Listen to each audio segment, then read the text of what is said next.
Hello, my name is Mitch and I draw Blood Force, and apparently I do not ever consider how I might go about getting more viewers, because I've been doing this channel for about 7 months now, and this is the first time it's actually occurred to me it might be a good idea to do a top 5 video. That's 7 months. In my opinion, after 6, if you haven't made a top 5 video, YouTube should consider sending somebody around to your house to rescind your YouTube license. So, before that happens, let's go ahead and do a top 5 video of some kind. And because it's Blood Force, we're going to do it with a particular Blood Force flavor, where it's going to be image obsessed, and it's going to be extremely nitpicky, and kind of silly. So we're going to start off with the top 5 lamest character introductions in Image. Alright, so we're going to start off with our nominees. I have whittled the field down to characters introduced within these 6 issues. So we will come up with our contenders, we'll come up with a few honorable mentions, and we'll see who comes out the champion. Alright, let's get to it. Okay, so first from the pages of Spawn, we have the Violator.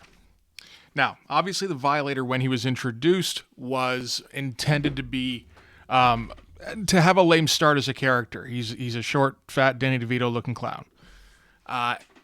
But he went a little overboard on the lameness factor, because when we meet him, he's talking shit to a cat about how bad he's going to kill some guy, and he keeps going on and on and on and on about it.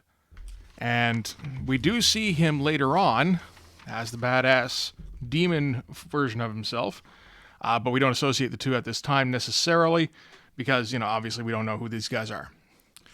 But I'm including the Violator here because I think the lameness just kind of got out of control.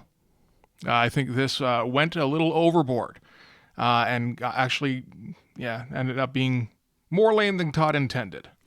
Next up, from the pages of Shadowhawk, we have Shadowhawk.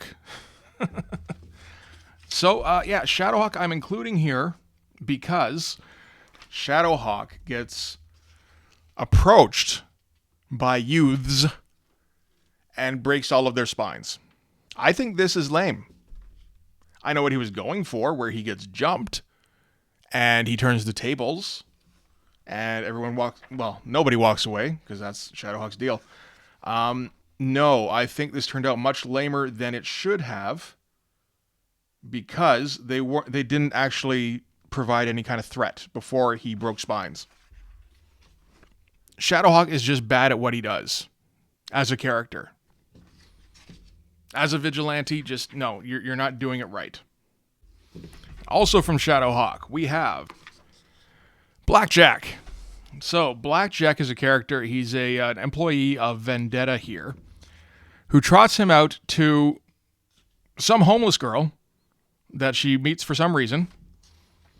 And Vendetta presents Blackjack in order to look impressive, and then talks shit about him and makes fun of him for not being able to get through basic training at Youngblood camp. And meanwhile, Blackjack smiles through all of it with his goofy sunglasses and his ponytail. Don't forget his ponytail. Next up, we have Wildcats. And who could possibly have a lame intro in Wildcats? Well, if you remember from the revisit, that's Warblade. That's the first panel Warblade shows up in.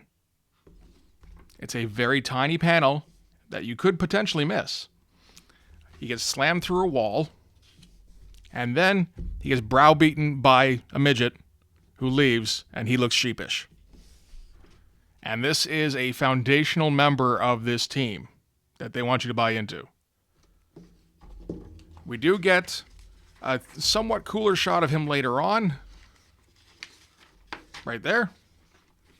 But this was our first impression, and no, it's not exactly impressive. Next up, we have Brigade. Brigade is a little special in that just about every character bears mentioning.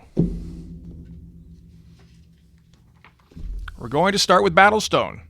The first time we meet Battlestone, he's jogging along the beach in his skin-tight shorts with his ankle socks. That's pretty bad. And then When he meets his teammates, he flat out shits himself. It's unfortunate. It happens to the best of us, but it also happened to Battlestone on the second page that he was introduced. Then we meet Seahawk and Cold Snap. Seahawk in the first panel we see him in, it's not too bad. Yeah, we'll come back to him though. Cold Snap, there's reasons to doubt exactly what color his skin is. You see later on, even though he's got the blue and the white going on, he's got the toes. So unless his suit is so skin tight as to show his toes, this is his actual skin color, which means he's sitting there in, I guess, an ascot and a blue thong. And that is a fashion choice. We also meet Atlas, again, in a thong, just sunning himself. Thermal's okay. KO wanders into the room when she's on the phone and is just awkward, and he's a superhero. Now we're getting back to Seahawk, and now that we get a close-up look of Seahawk, we see he has the unfortunate combo of the mushroom cut and a rat tail ponytail. And last but not least, did you notice that we were missing anybody? It's Stasis. Didn't meet her at all in the beginning, I think simply because she was forgotten. And then, when they did put her in, they wedged her off to the corner here. And Cold Snap approached her and went, "I think you're in the wrong book." And she went, "Oh my God." And finally, the granddaddy of them all, Youngblood number 1. Youngblood number 1 has several introductions worth noting for this particular video. Shaft is fine. His hair is goofy. We're going to let that slide. It's a Rob Liefeld comic. Bedrock, on the other hand, not so much. This is our first impression of Bedrock. He's shoved into the bottom of a page, 3 minuscule panels. The first time we see him, he's about the size of his mom. He's sitting in her kitchen, and he's shoveling slop into his face. And that's your superhero. We do get him all of a sudden grow in size here and run away. But nope, that wasn't the guy at first. Next up, we have Chapel, who we meet above ground, helpfully.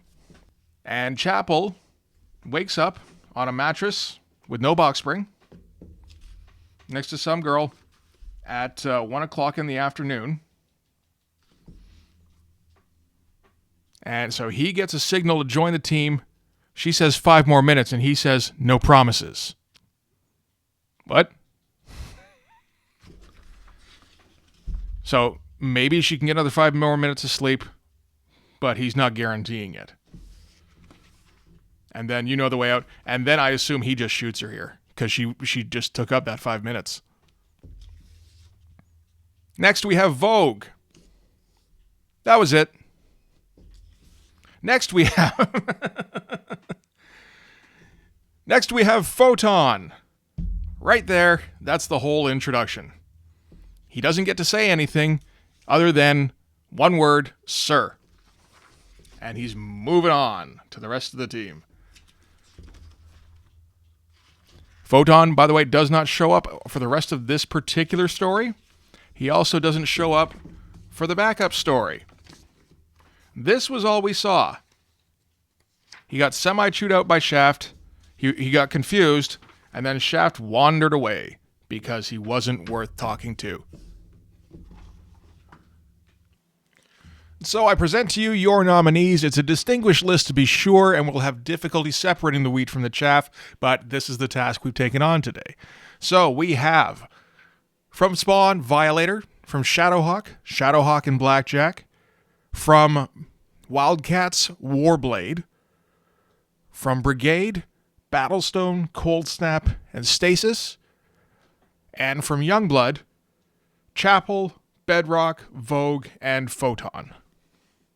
So everybody else, honorable mentions, thank you for attending. We appreciate your service. Collect your $10 on your way out the door. So these are our nominees. I now present the top 5 lamest character introductions by Image Comics. Starting with number 5, Vogue. Vogue gets one panel where she basically acts irresponsible and doesn't want to show up for work on time. And that's all we understand about her. At least it's a bit of an action panel, so she can slide in at the bottom of this list. But this is quite lame for a foundational team book character. Number 4, we have Warblade. For, again, a foundational team book character to be introduced so off the cuff, just toss him off in a tiny little panel because you're too busy trying to get in exposition. That's pretty bad. That's kind of shockingly lame for a character that looms that large in the Wildstorm universe. Number 3, we have Photon. Now, Photon doesn't do anything particularly lame because Photon doesn't do fucking anything. Photon stands there, Shaft kind of cusses him out a little bit. Photon gets confused because Shaft probably thought he was somebody else, and then Shaft wanders away because Photon is not worth considering. Number 2, we have Battlestone. It's the ankle socks, man. They'll get you every time. I mean, the shit in himself is a bad look, but, he's got the tight shorts. He might be able to get away without anybody noticing. The ankle socks, everybody sees. And finally, number 1, everybody knew it was coming.